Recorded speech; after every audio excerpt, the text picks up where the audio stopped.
সাড়ে ৭ ভরি স্বর্ণের মালিক হলে জাকাত প্রদান করতে হবে। ১ বছরে যার সমস্ত খরচের বাইরে খাদ্য, বস্ত্র, চিকিৎসা, বাসস্থানের বাইরে ৮০,০০০ টাকা উদ্বৃত্ত রয়ে যায়, তিনি কিন্তু জাকাতের প্রদানকারী হবেন, জাকাত দাতা হবেন। সঞ্চয়পত্রে জাকাত আসবে। ব্যাংকে গচ্ছিত ডিপোজিটে জাকাত আসবে। আসসালামু আলাইকুম ওয়া রাহমাতুল্লাহি ওয়া বারাকাতুহু। আমন্ত্রণ সবাইকে বিআরএস টাইমস নিবেদিত যে পথে আলো। প্রিয় দর্শক, এই অনুষ্ঠানে আপনাদের পাঠানো নানা প্রশ্নের উত্তর প্রদান করি আমরা, এবং উত্তরগুলি হয়ে থাকে কোরআন এবং সুন্নাহর ভিত্তিতে শরিয়ার আলোকে। আল্লাহ রাব্বুল আলামিন আমাদের প্রত্যেককে জীবনের শুরু থেকে শেষ পর্যন্ত, জীবনের প্রতিটি পরতে, সর্বাবস্থায়, সর্বমুহূর্তে শরিয়াকে অনুসরণ করার তৌফিক দান করুন। আজকে প্রথম প্রশ্নটা জাকাত সম্পর্কে। জাকাত কার উপরে ফরজ? এটা খুব কমন একটি প্রশ্ন। জাকাত ওই ব্যক্তির উপর ফরজ যিনি নেসাব পরিমাণ সম্পদের মালিক। নেসাব আরবি শব্দ। নেসাব কাকে বলে? নেসাব হলো একটি যথেষ্ট পরিমাণ অথবা একটি পরিমাণ সম্পদের যিনি মালিক। কতটুকু পরিমাণ সম্পদের মালিক হলে সেই ব্যক্তিকে নেসাব পরিমাণ সম্পদের মালিক বলা যাবে, অথবা কতটুকু পরিমাণ সম্পদের মালিক হলে সেই ব্যক্তিকে জাকাতের প্রদানকারী হিসেবে গণ্য করা হবে, এটি রাসূল করিম সাল্লাল্লাহু আলাইহি ওয়াসাল্লাম তার হাদিসের মধ্যে সুস্পষ্ট করেছেন। ৩টি মাধ্যম হলো নিসাব। একটি হলো স্বর্ণ, একটি হলো রূপা, একটি হলো অর্থ।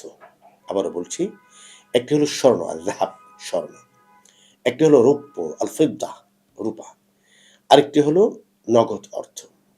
স্বর্ণের ক্ষেত্রে জাকাতের নিসাব হলো কোনো ব্যক্তি যদি ৭.৫ ভরি স্বর্ণ, ৭.৫ তোলা ৭.৫ ভরি স্বর্ণের মালিক হন, এই ব্যক্তি জাকাতের নেসাবদারি হয়েছেন বলে গণ্য হবে। ৭.৫ ভরি স্বর্ণের মালিক হলে জাকাত প্রদান করতে হবে, ১ নম্বর। ২ নম্বর বিষয় হলো কোনো ব্যক্তি যদি ৫.৫ তোলা রূপার মালিক হন, তাকে জাকাত প্রদান করতে হবে।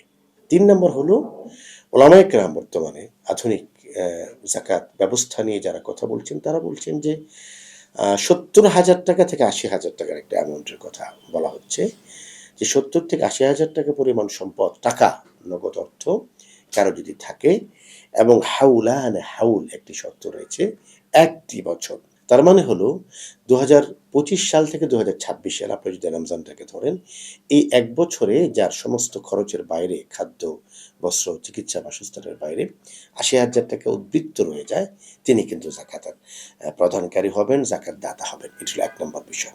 সেকেন্ড প্রশ্নটা হলো যে যদি আসলে স্বর্ণে পুরোটা না হয়, এখন তো অবশ্য স্বর্ণের অনেক দাম, ১ ভরি হলেই ২.৫ লক্ষ টাকার মতো, অথবা ২ লক্ষ টাকা প্লাস। স্বর্ণেও কারো পুরোটা নেই, কিছু স্বর্ণ আছে, তাহলে কি তিনি জাকাতের হকদার?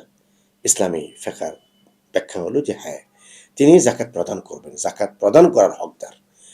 রৌপ্য আছে কারো কিছু, ৫.৫ তোলা নেই কিন্তু কিছু আছে, তো তিনিও কতটুকু হলো?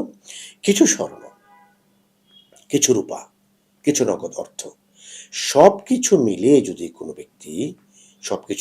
কোনো ব্যক্তি দেখা যায় ৩টি নেসাবের কোনো একটি নেসাব পূর্ণ হয়, তাহলে তাকে জাকাত প্রদান করতে হবে। ৩টি মানে হলো স্বর্ণ কিছু আছে, রূপা কিছু আছে, নগদ অর্থ।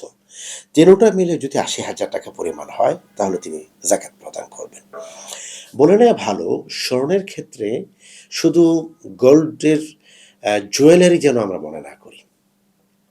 বিস্কিট হতে পারে, গোল্ড প্লেট, গোল্ডের যে বিস্কিট, এটা হতে পারে।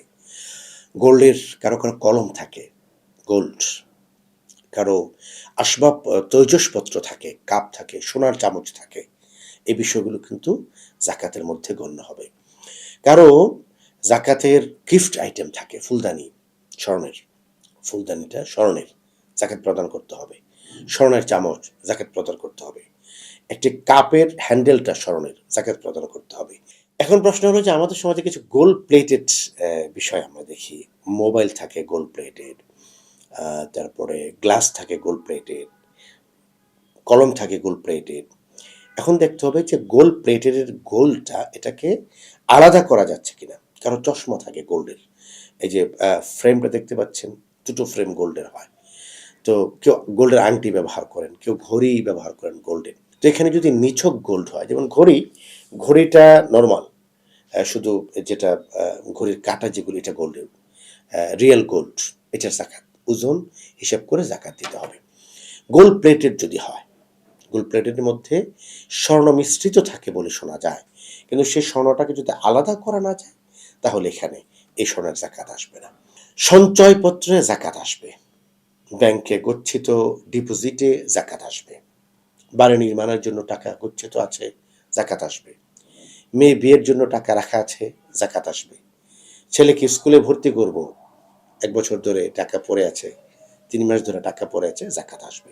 মূল কথা হলো আপনি যেদিন জাকাত প্রদান করবেন সেদিন দেখতে হবে যে আপনার কাছে অর্থের পরিমাণটা কত। যত অর্থ আছে টোটালটার হিসাব করে শতকরা 2.5% আপনাকে জাকাত প্রদান করতে হবে। আরেকটা গুরুত্বপূর্ণ বিষয় এখানে আপনাদেরকে অবগত করা ভালো। ধরুন মিস্টার আব্দুর রহমান 2025 সালে প্রথমবারের মতো তিনি জাকাত প্রদান করেছেন। জনাব আব্দুর রহমান তিনি 2025 সালে প্রথমবারের মতো জাকাত প্রদান করেছেন। এখন 2026 সালে এসে তিনি যখন জাকাত প্রদান করবেন, এক্ষেত্রে তিনি বছর গণনা করবেন। আমি ধরুন একটু উদাহরণ দিই আপনাদেরকে, যে 25 সালের পহেলা রমজান থেকে 26 সালের পহেলা রমজান পর্যন্ত তিনি তার জাকাত বর্ষ গণনা করেন।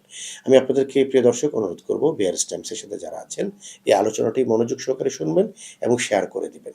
জাকাত প্রদানের ক্ষেত্রে জাকাত বর্ষটা নির্ধারণ করা এটা আবশ্যক।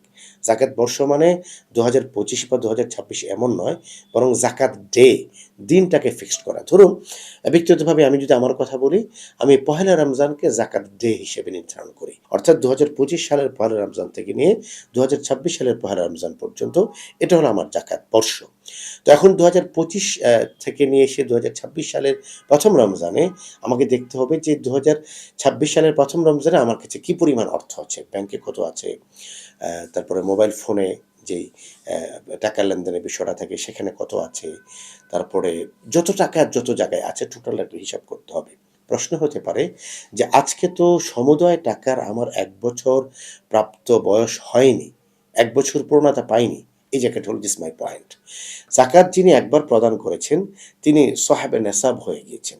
তো নেসাবের মালিক যখন তিনি হয়ে গেলেন তখন আর তার সমস্ত সম্পত্তিতে, সমস্ত অর্থে, সমস্ত কিছুর 1 বছর পূর্ণতা আবশ্যক নয়, বরং তিনি যেদিন জাকাত প্রদান করবেন সেদিন তার কাছে যে অর্থ থাকবে সেটা যে পরিমাণ হোক এটার থেকে তিনি 2.5 ভাগ জাকাত প্রদান করবেন।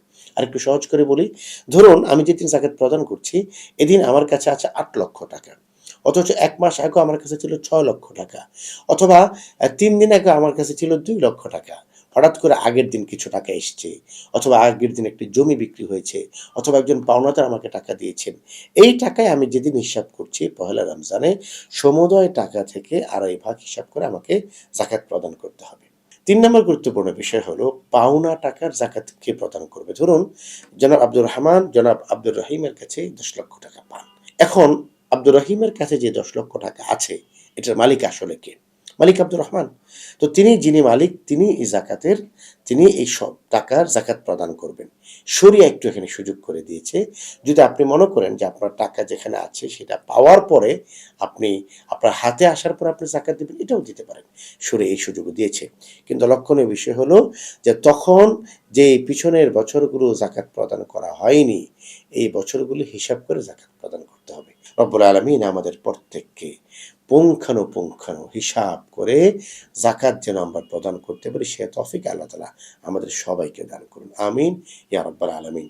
বিআরএস টাইমস নিবেদিত যে পথে আলো অনুষ্ঠানটি আগামী পর্ব দেখার সাদর আমন্ত্রণ জানিয়ে আপনাদের দিনী ভাই গাজী সানাউল্লাহ রহমান এখানে বিদায় নিচ্ছি।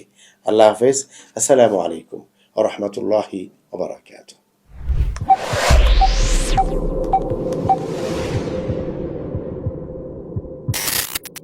Experience next level illumination with Ray OmniTech's 40-watt tube light.